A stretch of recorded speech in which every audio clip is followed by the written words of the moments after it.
Hello everyone, welcome to another video. So here's my cane. Today we're going to talk about the pros and cons of me using a cane. So before we start, this doesn't represent every person in the blind community. This is just me with my visual impairment and my experiences and my opinion and my perspective.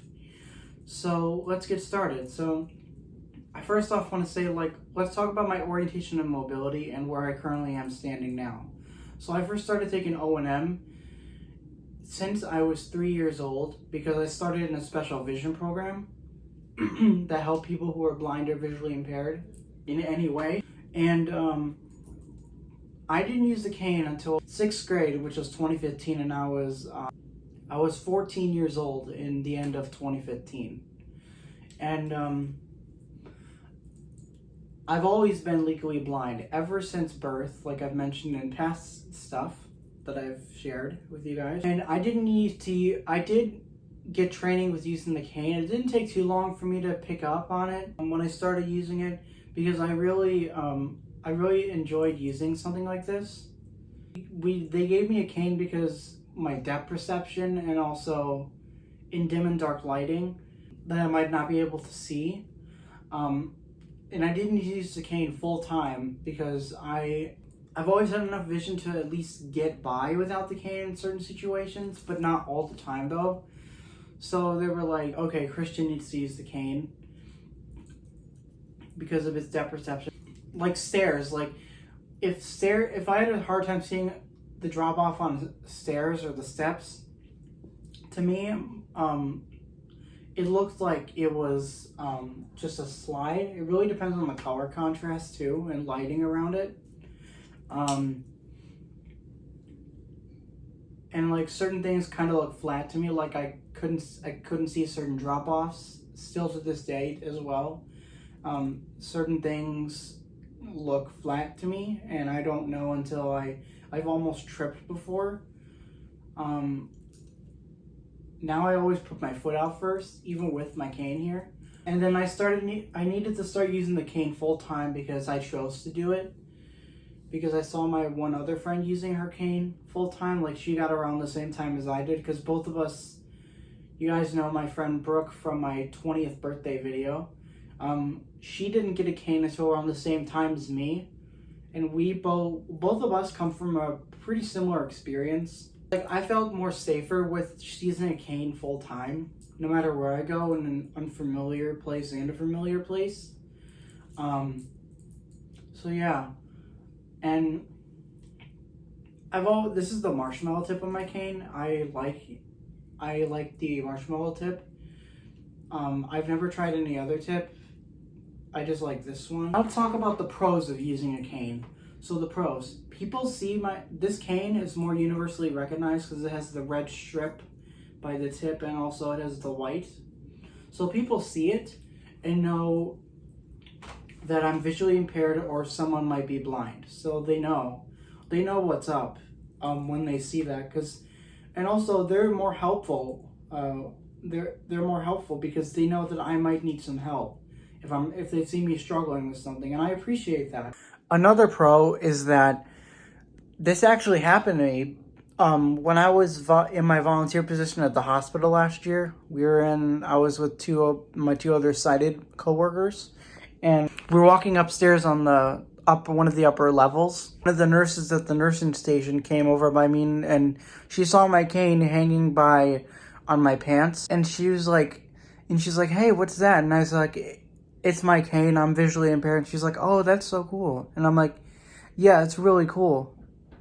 So, and that was really nice. Yeah, those are some of my pros to the canes that I can think of.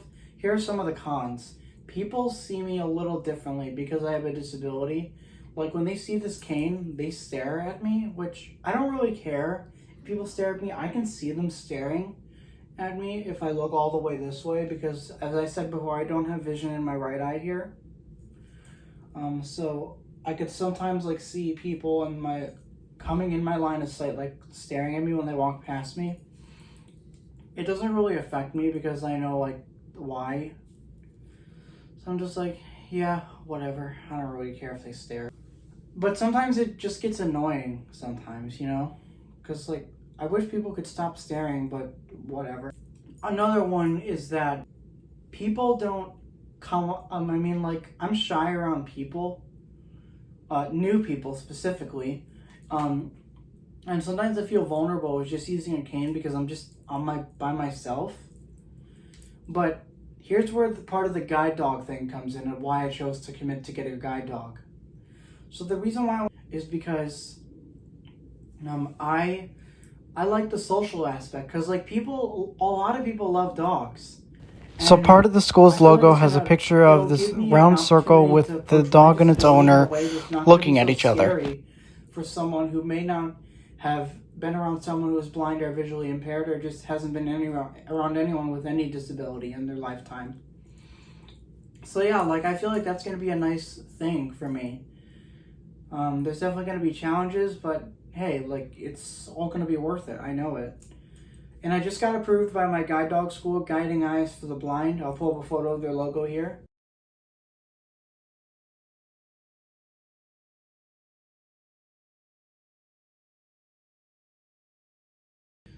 And and right now we're just waiting on the waiting list until they find a dog for me. And then their admissions department's gonna call me and tell me that I'm ready for training, and we're gonna do home training. They're gonna come over here to my area and do training with me. I could go to the guide dog school, but I'll do it another time.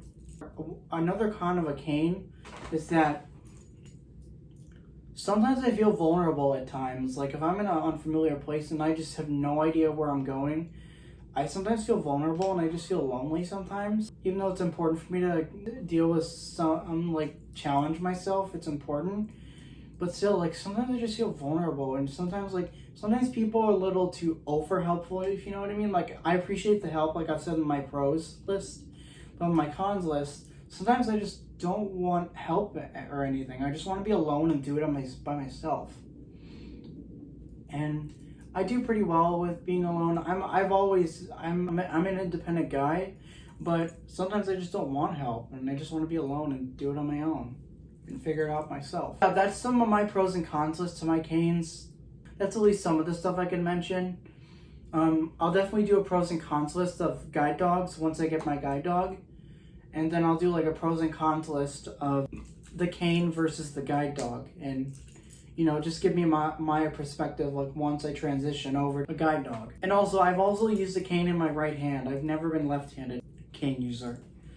So, I mean, it might be a little hard to switch to guide dog harness on my left hand for the flow of traffic, but I feel like I could figure it out. I can get used to it. So anyways, hope you guys enjoyed this video today. Comment, like, and subscribe, and that'll be it. See you guys in the next video. Bye.